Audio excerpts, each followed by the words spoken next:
सून पावलानी आले बाप्पा, शेंदूर मस्तकी लावून टिळा. सोन पावलानी आले बाप्पा, शेंदूर मस्तकी लावून टिळा, लावून टिळा. हा गणपती मी माझ्या आयडियाद्वारे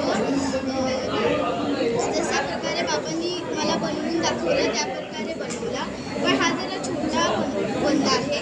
बाबांनी सांगितलेलं की मोठा बनव, पण माझ्याकडनं मोठा झाला नाही म्हणून मी छोटाच बनवला. हा यूट्यूब वगैरे कशाहूनच नव्हतं. आईच्या फ्रेंडने सांगितलं आणि तिथून. अच्छा. आणि हे कसं सुचलं, ही डिझाईन कशी सुचली? मी खूप वर्ष आधी असं काहीतरी ट्राय केलं आणि आता ते रिक्रिएट करण्याचा प्रयत्न